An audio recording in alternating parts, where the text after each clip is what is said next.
NEET പരീക്ഷ നടത്തിപ്പ് ക്രമക്കേടിൽ കേന്ദ്ര സർക്കാരിനെതിരെ കേരള നിയമസഭയുടെ പ്രമേയം പ്രതിപക്ഷത്തിന്റെ പിന്തുണയോടുകൂടി നിയമസഭ പാസാക്കിയപ്പോൾ ബിജെപി അംഗങ്ങൾ എതിർത്തു. ഉന്നത വിദ്യാഭ്യാസ വകുപ്പ് മന്ത്രി റോജി എം ജോണാണ് നിയമസഭയിൽ പ്രമേയം അവതരിപ്പിച്ചത്. പ്രതിപക്ഷത്തിന്റെ പിന്തുണയോടുകൂടി പ്രമേയം നിയമസഭ പാസാക്കി. ഉന്നത വിദ്യാഭ്യാസ വകുപ്പ് മന്ത്രി റോജി എം ജോണാണ് നിയമസഭയിൽ പ്രമേയം അവതരിപ്പിച്ചത്.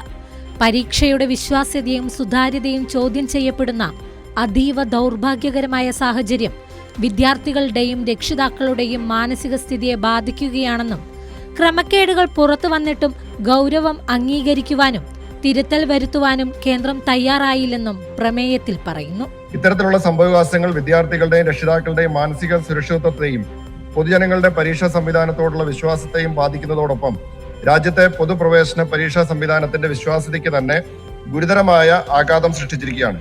പരീക്ഷാ നടത്തിപ്പിലെ ഗുരുതരമായ വീഴ്ചകളും ക്രമക്കേടുകളും പുറത്തു വന്നിട്ടും അവയുടെ ഗൗരവം യഥാസമയം അംഗീകരിക്കാതെ ഫലപ്രദമായ തിരുത്തൽ നടപടികൾ സ്വീകരിക്കുന്നതിൽ വീഴ്ച വരുത്തിയ കേന്ദ്ര സർക്കാരിന്റെയും ബന്ധപ്പെട്ട കേന്ദ്ര ഏജൻസികളുടെയും സമീപനം പ്രതിഷേധാർഹമാണ്. എന്നാൽ ബിജെപി അംഗം വി മുരളീധരൻ ഭേദഗതി നിർദ്ദേശിച്ചു.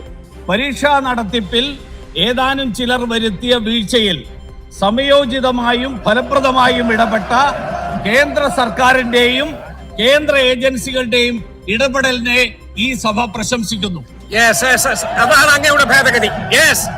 എന്നാൽ കേന്ദ്രത്തിനെതിരെയുള്ള സർക്കാർ പ്രമേയത്തെ പ്രതിപക്ഷം പിന്തുണച്ചു. പ്രതിപക്ഷത്തിന്റെ പിന്തുണയോടുകൂടി പ്രമേയം നിയമസഭ പാസാക്കി. കൈരളി ന്യൂസ്, തിരുവനന്തപുരം.